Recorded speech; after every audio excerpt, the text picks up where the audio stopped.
మొన్నటి current affairs లోని చివరి ప్రశ్నకు సమాధానం. అంతర్జాతీయ నర్సుల దినోత్సవం ఎప్పుడు? ప్రతి సంవత్సరం మే 12వ తేదీన అంతర్జాతీయ నర్సుల దినోత్సవాన్ని నిర్వహిస్తారు. వైద్య రంగంలో నర్సు వృత్తికి గౌరవాన్ని తెచ్చిన ఫ్లోరెన్స్ నైటింగేల్ గౌరవార్థం ఆమె జయంతి రోజున ఈ అంతర్జాతీయ నర్సుల దినోత్సవాన్ని నిర్వహిస్తుంటారు. ఇక మొదటిది, టెస్టులకు Virat Kohli goodbye. Star cricketer Virat Kohli టెస్టులకు వీడ్కోలు పలికారు.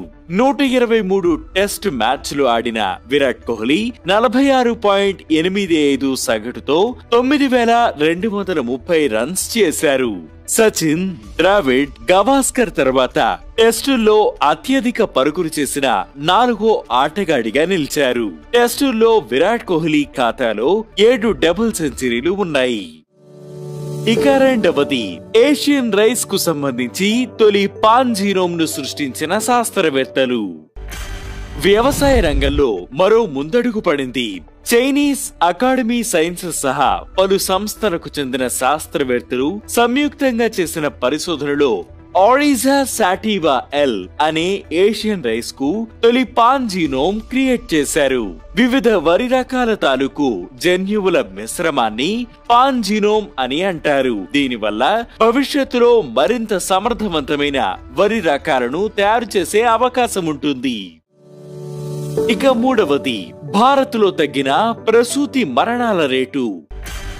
భారత్లో ప్రసూతి మరణాల రేటు గణనీయంగా తగ్గింది. 2018-20లో ప్రసూతి మరణాల సంఖ్య సగటున 1,97గా ఉండగా 2019-21 లెక్కల ప్రకారం అది 93కి తగ్గినట్టు తేలింది. వైద్య సదుపాయాలు మెరుగవడం వల్ల ఈ మరణాల రేటు తగ్గింది. గరిష్టంగా 175 మరణాలతో మధ్యప్రదేశ్ అగ్రస్థానంలో ఉంది.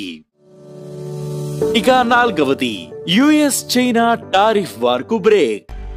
అమెరికా చైనా మధ్య కొంతకాలంగా సాగుతున్న టారిఫ్ వార్ కు ఈరోజు చెక్ పడింది.